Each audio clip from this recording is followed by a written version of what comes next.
ನಮಸ್ಕಾರ. ರಿವ್ಯೂ ಚಾನಲ್ಗೆ ಸ್ವಾಗತ. ನಾನು ಸೌಖ್ಯ ಗಾಂವ್ಕರ್. ಭಾರತದ ಸೇನಾ ಕಾರ್ಯಾಚರಣೆಗೆ ಉಗ್ರರನ್ನ ಧ್ವಂಸ ಮಾಡಿ ಬಂದಿರುವಂಥ ನಮ್ಮ ಆಪರೇಷನ್ ಸಿಂಧೂರ್ ಕಾರ್ಯಾಚರಣೆಗೆ ಸಾಕ್ಷಿ ಕೇಳಿದ ಕೈ ಶಾಸಕ. ಕರ್ನಾಟಕದಲ್ಲಿ ಇದೇನಾಗ್ತಾ ಇದೆ? ಇಷ್ಟೆಲ್ಲ ಸಾಧನೆ, ಇದೊಂದು ದೊಡ್ಡ ಐತಿಹಾಸಿಕ ಗೆಲುವನ್ನು ಸಾಧಿಸಿದ ಬಳಿಕವೂ ಈ ವ್ಯಕ್ತಿ ಸಾಕ್ಷಿ ಕೇಳ್ತಿರೋದು ಯಾಕೆ? ಇಂಥದ್ದೊಂದು ಆರೋಪವನ್ನು ಸೇನೆಯ ಮೇಲೆ ಮಾಡ್ತಿರೋದು ಹಾಗಾದರೆ ಅದು ಒಳ್ಳೆ ಲಕ್ಷಣನ ಒಂದು ಪಕ್ಷಕ್ಕೆ? ಇದನ್ನು ಪಕ್ಷದವರೇ ಗಮನಿಸ್ಕೊಳ್ಬೇಕಾಗತ್ತೆ. ಈ ಎಲ್ಲ ಬೆಳವಣಿಗೆಗೆ ಕೈ ನಾಯಕನೇ ಟೈಟ್ ಸ್ಲ್ಯಾಪ್ ಕೊಟ್ಟಿರೋದೀಗ ಕಾಂಗ್ರೆಸ್ನ ಈ ಧೋರಣೆಯ ವಿರುದ್ಧ ಮಹತ್ವದ ಬೆಳವಣಿಗೆ ಆಗ್ತಾ ಇದೆ. ಆಪರೇಷನ್ ಸಿಂಧೂರ್ ಗೆಲುವಿನ ಬಳಿಕ ಕೂಡ ರಾಜಕೀಯಕ್ಕಾಗಿ ಇಂತಹ ನಿಲುವು ಸರಿಯ? ಈಗ ಕಾಂಗ್ರೆಸ್ನ ಈ ಧೋರಣೆಗೆ ಟ್ರಂಪ್ ಯೂಟರ್ನ್ ತಗೊಂಡಿರೋದು ದೊಡ್ಡ ಮುಖಭಂಗವೇ ಸರಿ. ಇನ್ನೇನು ವಿಷಯ ಹಿಡ್ಕೊಂಡು ಇವರು ಎಳೆದಾಡ್ತಾರೆ ಅನ್ನೋ ರೀತಿಯ ಪರಿಸ್ಥಿತಿ ಉದ್ಭವ ಆಗಿರೋದೆ.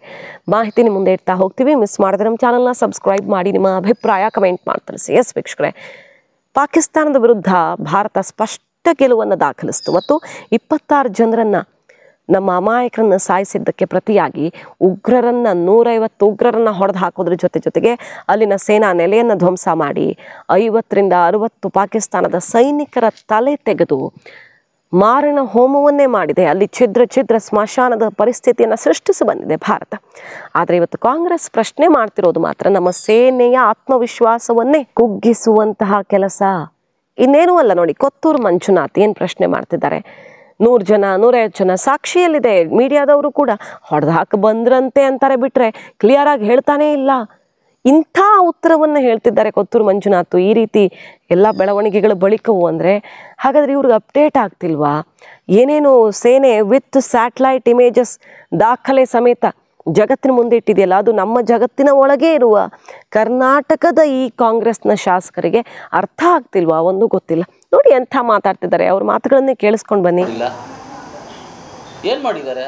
ಸುಮ್ಮನೆ ಬೂಟಾಟಿಕೆಗೆ 4 ಫ್ಲೈಟ್ ಮೇಲೆ ಕಳಿಸ್ಬಿಟ್ಟು ಬಂದ್ಬಿಟ್ಟು ಇದು ಮಾಡೋದಾ? ಇದಕ್ಕೆ ಪರಿಹಾರನ ಇದು? 26 ಜನ ನಮ್ಮ ಭಾರತೀಯರಿಗೆ ಗಂಡಸರು ಸತ್ತರಲ್ಲ, ಆ ಹೆಣ್ಮಕ್ಳಿಗೆ ಇದೇನಪ್ಪ ಪರಿಹಾರ ಕೊಡೋದು? ಆ ಹೆಣ್ಮಕ್ಳಿಗೆ ಇದೇನೇ ನೀವು ಸಮಾಧಾನ ಮಾಡೋದು? ಆ ಹೆಣ್ಮಕ್ಳಿಗೆ ಇದೇನ ನೀವು ಗೌರವ ಕೊಡೋದು? ಏನು ಮಾಡಿಬಿಟ್ಟಿದ್ದೀವಿ? ಅಲ್ಲಿ ಹೊಡೆದ್ಬಿಟ್ವಿ, ಇಲ್ಲಿ ಹೊಡೆದ್ಬಿಟ್ವಿ. ಇನ್ನೊಂದು ನಿಮ್ಮ ಟಿ ವಿಗಳಲ್ಲಿ ಏನು ತೋರಿಸ್ತಾರೆ ಅಂದರೆ, ಎಲ್ಲ ನೀವು ತೋರಿಸೋದೊಂದಾದರೆ ಅವ್ರು ತೋರಿಸೋದೊಂದು, ಅವ್ರು ತೋರಿಸೋದು ಇವರೊಂದು. ಇವ್ರು ಹಿಂಗೆ ಹೊಡೆದಿದ್ದಾರೆ ಅಂತ ಹೇಳ್ತಾರೆ, ಇವ್ರು ಹಿಂಗೆ ಹೊಡೆದಿದ್ದಾರೆ ಅಂತ ಹೇಳ್ತಾರೆ, ಇನ್ನೊಬ್ರು ಹಿಂಗೆ ಹೊಡೆದವ್ರೆ ಅಂತ ಹೇಳ್ತಾರೆ. ಯಾವ್ದು ನಂಬೋದು, ಯಾವ್ದು ಬಿಡೋದು?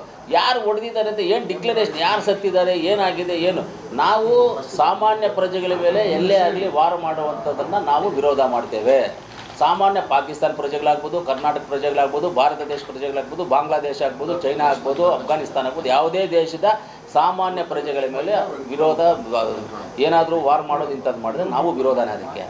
ಆದರೆ ಅಷ್ಟು ಈಸಿಯಾಗಿ ನಮ್ಮ ಬಾರ್ಡ್ರ್ ಒಳಗಡೆ ಬಂದು 3 ದಿವಸದಿಂದ ಅಲ್ಲೇ ಓಡಾಡ್ಕೊಂಡಿದ್ದು ಇದು ಮಾಡಿದ್ದಾರೆ ಅಂತ ಹೇಳಿದ್ರೆ, ಫೈರ್ ಮಾಡಿ ಗಂಡಂದ್ರ ಹೆಂಡ್ತೀರ ಮುಂದೆ ಗಂಡಂದ್ರನ್ನ ಹೊಡೆದು, ಆ ಮಕ್ಕಳ ಮುಂದೆ ಹೊಡೆದು ಸಾಯಿಸಿ ಅವ್ರು ಹೋದರೆ ಯಾರಾದರೂ ತಟ್ಕೊಳ್ಳೋಕ್ಕಾಗುತ್ತಾ? ಯಾರಾದರೂ ಅವರೇನೋ ಹೆಣ್ಮಕ್ಳು ಗಟ್ಟಿಯಾಗಿರೋದ್ರಿಂದ ಅವರು ಬಂದರು, ಇಲ್ಲಾಂದ್ರೆ ಅವ್ರು ಹಾರ್ಟ್ ಅಟ್ಯಾಕ್ ಆಗಿ ಸತ್ತೋಗ್ಬಿಡ್ಬೇಕಾಗಿತ್ತು ಆ ಕಣ್ಮುಂದೆ ಆ ಘಟನೆ ನೋಡಿದಾಗ.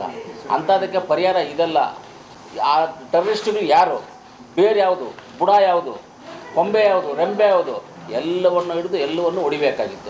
ಏನೋ 4 ಹೊಡೆದಿದ್ದೀವಿ ಅಂತ ಹೇಳ್ತಾ ಇದ್ದಾರೆ ಅಷ್ಟೇ. ನನಗೂ ನೋಡಿದ್ದೆ ಟಿ ವಿನಲ್ಲಿ, ನೀವು ಹೇಳಿದ್ದೆ, ನಾನು ನೋಡಿದ್ದೆ, ನನಗೇನು ಬೇರೆಯವ್ರು ಹೇಳಿದ್ದೆಲ್ಲ, ನೀವು ಹೇಳ್ತಾ ಇದ್ದಿದ್ದೆ. ನಿಮ್ಮ ಟಿ ವಿಗಳಲ್ಲೆಲ್ಲ ಬಂದಿದ್ದು ಹೊಡೆದಿದ್ದಾರಂತೆ, ಅಲ್ಲಿ ಇಷ್ಟು ಜನ ಹೋಗಿದ್ದಾರಂತೆ, ಕನ್ಫರ್ಮ್ ಆಗಿ 100 ಜನನ ಹೊಡೆದಿದ್ದಾರೆ ಅಂತ ನೀವು ಯಾರಾದರೂ ಟಿ ವಿಯವ್ರು ಹೇಳಿದ್ರ? ಕ್ರಮ ಅಲ್ಲ. ಹೌದು, ನಾವೇನು ಎಕ್ಸ್ಪೆಕ್ಟ್ ಮಾಡಿದ್ದೀವಿ ಅಂದರೆ, ಅವ್ರು ಯಾರು ಹೊಡೆದಿದ್ದಾರೆ 4-5 ಜನ ಹಿಡ್ಕೊಂಡು ಬಂದು ನಮ್ಮ ಹೆಣ್ಮಕ್ಳ ಕೈಯಲ್ಲಿ ಗನ್ನುಗಳು ಕೊಟ್ಟೋ ಇಲ್ಲ ಸೂಜಿಗಳು ಕೊಟ್ಟೋ ಅವ್ರನ್ನ ಸುಚ್ಚಿಸಿ, ಇಲ್ಲ ಏನಾದರೂ ಗನ್ನುಗಳಲ್ಲಿ ಶೂಟ್ ಮಾಡೋಕ್ಕೋ, ಇಲ್ಲ ಕಾಲು ಕತ್ತರಿಸಿ ಕೈ ಕತ್ತರಿಸಿ ಏನೋ ನಮ್ಮ ಹೆಣ್ಮಕ್ಳ ಕೈಯಲ್ಲಿ ಮಾಡಿಸ್ತಾರೆ ಅಂತ ಒಂದಿದ್ದಿತ್ತು. ಆಮೇಲೆ ಅವರು ಬೇರೆ ಯಾವುದು, ಬುಡ ಯಾವುದು ಅಂತ ತಿಳ್ಕೊಂಡು ಅವ್ರನ್ನೆಲ್ಲ ಹಿಡ್ಕೊಂಡು ಬರ್ತಾರೆ. ಅವ್ರನ್ನೆಲ್ಲ ಹಿಡ್ಕೊಂಡು ಬಂದು ಇದನ್ನು ತುಂಬ ಇಶ್ಯೂ ಮಾಡ್ತಾರೆ ಅಂತ ನಾವು ಅಂದ್ಕೊಂಡಿದ್ವಿ. ಅವರು ಸಾಯಿಸಿದ್ದವ್ರನ್ನ 5 ಜನ 6 ಜನ ಬಂದು ಅಲ್ಲಿ ಗನ್ನುಗಳು ಶೂಟ್ ಮಾಡಿಬಿಟ್ಟೋದ್ರಲ್ಲ, ಅವ್ರನ್ನ ಹಿಡ್ಕೊಂಡು ಬಂದು ನಮ್ಮ ಹೆಣ್ಮಕ್ಳ ಕೈಯಲ್ಲಿ ಕೊಡಲಿ. ಅವ್ರನ್ನ ಆರಂಭ ಅಂತೆಲ್ಲ ಇದೇನೋ ವಿರಾಮ ಅಂತ ಹೇಳ್ಬಿಟ್ಟವ್ರಲ್ಲ, ಇನ್ನೇನು ಆರಂಭನೇ ಅಂತ ಹೇಳಿದ್ರೆ ಆರಂಭ ಮಾಡಿದ್ದಾರೆ. ಆರಂಭ ಮಾಡಿ ಮೇಲೆ ಹಂಗೆ ಸುತ್ತಾಡ್ಬಿಟ್ಟು ಇಳಿಸ್ಬಿಟ್ಟವ್ರೆಲ್ಲ. ಯಾರು? ಇಸ್ರೇಲ್ ಇರೋದು ಇಷ್ಟು ಊರು. ಯಾರ ಮಾತನ್ನು ಕೇಳಿದ್ನ ಇಸ್ರೇಲ್ ಅವರು? ಎಲ್ಲ ಊರವರು ಹೇಳಿದ್ರು ಬೇಡ, ಹೊಡಿಬೇಡ್ರಿ ಅಂತ ಕೇಳಿದ. ಅವ್ರ ಜನನ 60 ಜನ 70 ಜನ ತೊಗೊಂಡೋಗಿ ಇಟ್ಕೊಂಡಿದ್ದಾರೆ. ಅವರೊಂದು ಕಾರಣಕ್ಕೆ ಯಾರು ಹೇಳಿದ್ರು ಕಳ್ಳು ಹೊಡೆದು ಸರ್ವನಾಶ ಮಾಡಾಕ್ಬಿಟ್ರು. ನಾವೇ ಹೇಳ್ತಾ ಇದ್ದೀವಿ ಟೆರರಿಸ್ಟ್ನ ಹೊಡೀರಿ ಅಂತ ಹೇಳ್ತಾ ಇದ್ದೀವಿ. ಅವರು ಊರುಗಳೇ ಬಿಲ್ಡಿಂಗ್ಗಳು, ಮನೆಗಳು, ಕಾರುಗಳು, ಗಾಡಿಗಳು ಸರ್ವನಾಶ ಮಾಡಾಕ್ಬಿಟ್ರು ಊರುಗಳನ್ನ. ಏನು ಮಾಡೋಕ್ಕಾಯ್ತು ಅವ್ರನ್ನ? ರಷ್ಯಾ ಅವರು ಉಕ್ರೇನ್ ನೋಡಿದ್ರು ಹೆಂಗೆ ಹೊಡೆದ್ರು ಪಾಪ. ಉಕ್ರೇನ್ ಅವ್ರಿಗೆ ಏನು ಗತಿ ಬಂತು? ಎಷ್ಟು ಜನ ಹೇಳಿದ್ರು ಮಾಡಬಾರ್ದು, ಹೊಡಿಬಾರ್ದು ಅಂತ ಎಷ್ಟು ಜನ ಹೇಳಿದ್ರು? ಏನು ಬಿಟ್ಟರೆ ಅವರು? ಅಂದರೆ ನಮ್ಮ ಇಂಡಿಯಾನಲ್ಲಿರುವಂಥ ನಮ್ಮ ಹೆಣ್ಮಕ್ಳು ಅಂದರೆ ಅಷ್ಟು ಗೌರವ ಇಲ್ವಾ ಅವ್ರಿಗೆ? ಅಂದರೆ ನಮ್ಮ ಇಂಡಿಯನ್ಸ್ ಗಂಡಸರಿಗೆ ಪ್ರಾಣಗೆ ಬೆಲೆ ಇಲ್ವಾ ಅವ್ರಿಗೆ? ನಮ್ಮ ಭಾರತೀಯರ ಗಂಡಸರಿಗೆ ಪ್ರಾಣಕ್ಕೆ ಬೆಲೆ ಇಲ್ವಾ? ಆದರೆ ನಮ್ಮ ಹೆಣ್ಮಕ್ಳು ಅಷ್ಟು ಜನ ಅವರು ಗಂಡಂದಿರು ಸತ್ತ ಮೇಲೆ ಆ 26-28 ಜನ ಹೆಣ್ಮಕ್ಳಿಗೆ ಅವ್ರಿಗೆ ಅರ್ಶಿನ ಕುಂಕುಮಕ್ಕೆ ಬೆಲೆ ಇಲ್ವಾ? ಅವ್ರ ಗಂಡ ಕಟ್ಟಿರುವಂಥ ತಾಳಿಗೆ ಬೆಲೆ ಇಲ್ವಾ ಅವ್ರಿಗೆ? ಪಹಲ್ಗಾಮ್ ದಾಳಿಯಲ್ಲಿ ಜೀವ ಕಳ್ಕೊಂಡವ್ರ ಬಗ್ಗೆ ನೋವಿದೆ, ಅದನ್ನು ಮರೆಯೋದಕ್ಕಾಗಲ್ಲ, ಕಾಡುತ್ತೆ ಆ ದೃಶ್ಯಗಳು, ಎರಡನೇ ಮಾತಿಲ್ಲ. ಆದರೆ ಆ ಒಂದು ಕುಕೃತ್ಯಕ್ಕೆ ಪ್ರತಿಯಾಗಿ ನಮ್ಮವರು ಸರಿಯಾದ ಉತ್ತರ ಕೊಟ್ಟಿದೆ ತಾನೆ. ಭಾರತ ಏನು ಕಡಿಮೆ ಧ್ವಂಸ ಮಾಡಿದ್ಯಾ ಪಾಕಿಸ್ತಾನದಲ್ಲಿ? ಈಗ ಇಷ್ಟೆಲ್ಲ ಮಾತಾಡುವಂಥ ಕಾಂಗ್ರೆಸ್ಸು 26/11 100 ಜನ ಮಡಿದಾಗ, ಅದೇ ರೀತಿ ನಾಗರಿಕರು ಸತ್ತಾಗ ಏನು ಮಾಡಿತ್ತು ನಮ್ಮ ಸೇನೆ? ಅಲ್ಲಿ ಉಗ್ರರ ಕ್ಯಾಂಪ್ ಎಲ್ಲೆಲ್ಲಿದೆ ಅಂತ ವಾಯುಸೇನೆ ಲಿಸ್ಟ್ ತಂದು ಕೊಟ್ಟಾಗ ಏನು ಕಾರ್ಯಾಚರಣೆ ಆಯ್ತು ಅವತ್ತು? ಈಗ ಮಾತಾಡ್ತಿರುವಂಥ ಕಾಂಗ್ರೆಸ್ಸಿಗರು ಅವತ್ತು ಎಷ್ಟು ದೊಡ್ಡ ಆಪರೇಷನ್ ಮಾಡಿದ್ರು ಅನ್ನೋದು ಬೇಕಲ್ವ ಉತ್ತರ. ಬಟ್ ಇವತ್ತು ನಮ್ಮ ಭಾರತ ಬಹುದೊಡ್ಡ ಆಪರೇಷನ್ ಮಾಡಿ ಅಮೆರಿಕವನ್ನೇ ಬಗ್ಗಿಸಿದೆ. ಮಧ್ಯಪ್ರವೇಶ ಮಾಡಿ ನಾನೇ ನಿಲ್ಲಿಸಿದೆ ಅಂತ ಹೇಳಿದ ಟ್ರಂಪ್ ಯಾಕೆ ಯೂಟರ್ನ್ ತಗೋಬೇಕಿತ್ತು? ಭಾರತದ ಒತ್ತಡ ಅಷ್ಟು ಸೃಷ್ಟಿಯಾಗಿದ್ದಕ್ಕೆ ಯೂಟರ್ನ್ ತಗೊಂಡಿದ್ದಾರೆ. ಬೇರೆ ವಿಷಯದಲ್ಲಿ ಮುನಿಸ್ಕೊಂಡಿದ್ದಾರೆ ಟ್ರಂಪ್ ಭಾರತದ ಮೇಲೆ, ಕೆಂಡ ಕಾರ್ತಿದ್ದಾರೆ. ಈಗ ಬೇರೆ ಬೇರೆ ವಿಚಾರದಲ್ಲಿ ಹೊಡೆತ ಕೊಡೋಕೆ ಪ್ರಯತ್ನ ಮಾಡ್ಬೋದು, ಆದರೆ ಈ ಮಧ್ಯಸ್ಥಿಕೆ ವಹಿಸಿದೆ ಅನ್ನೋ ವಿಷಯವನ್ನು ವಾಪಸ್ ತಗೊಳ್ಬೇಕಾಯ್ತು. ಅಂತಹ ದೊಡ್ಡಣ್ಣ ಅಮೆರಿಕ, ಅಂತಹ ಮೊಂಡ ಟ್ರಂಪು ಯೂಟರ್ನ್ ತಗೊಳ್ಳುವಂತೆ ಮಾಡುತ್ತೆ ಭಾರತ ಅಂದರೆ ಎಂಥ ಒತ್ತಡ ಹೇರಿರಬಹುದು ಅನ್ನೋದನ್ನು ಅರ್ಥ ಮಾಡ್ಕೊಳ್ಬೇಕು.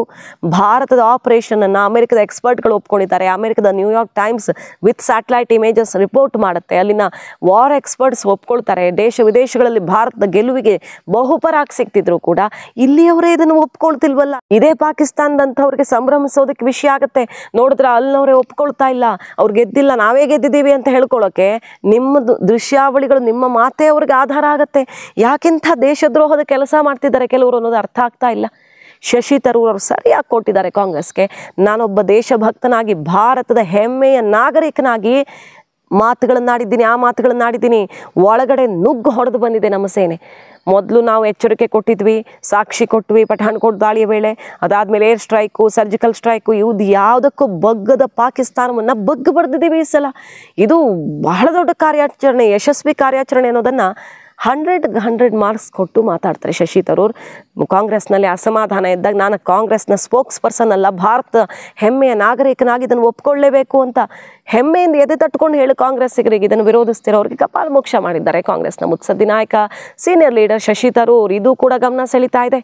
ಆದರೆ ಕರ್ನಾಟಕದ ಕಾಂಗ್ರೆಸ್ ನಾಯಕರೇ ಪದೇ ಪದೇ ಈ ಬೆಳವಣಿಗೆ ಬಗ್ಗೆ ಈ ರೀತಿ ರಿಯಾಕ್ಟ್ ಮಾಡ್ತಿದ್ದಾರಲ್ಲ, ಸಿಂಪಲ್ ಅದಕ್ಕೆ ಉತ್ತರ 26/11 ಏನು ಮಾಡಿದ್ರಿ? 26/11 ನಿಮ್ಮ ಪ್ರತೀಕಾರ ಹೆಂಗಿತ್ತು? 100 ನಾಗರಿಕರ ಸಾವಿಗೆ, ಅವರ ಬಲಿಗೆ ನಿಮ್ಮ ಪ್ರತೀಕಾರ ಹೆಂಗಿತ್ತು? ಅಷ್ಟಕ್ಕೆ ಉತ್ತರ ಕೊಡಿ. ಬೇರೆ ಯಾವ ಪ್ರಶ್ನೆಯನ್ನೂ ಕೇಳೋದಕ್ಕೆ ಮೊದಲು ಇದು ಒಂದು ಪ್ರಶ್ನೆಗೆ ಉತ್ತರ ಕೊಟ್ಬಿಟ್ರೆ ಎಲ್ಲವೂ ಕ್ಲಿಯರ್ ಆಗುತ್ತೆ. ಮಾಹಿತಿ ನಿಮ್ಗೆ ಇಷ್ಟ ಆಗಿದ್ರೆ ಮಿಸ್ ಮಾಡದೆ ನಮ್ಮ ಚಾನಲ್ನ ಸಬ್ಸ್ಕ್ರೈಬ್ ಮಾಡಿ, ನಿಮ್ಮ ಅಭಿಪ್ರಾಯ ಕಮೆಂಟ್ ಮಾಡಿ ತಿಳಿಸಿ. Thank you.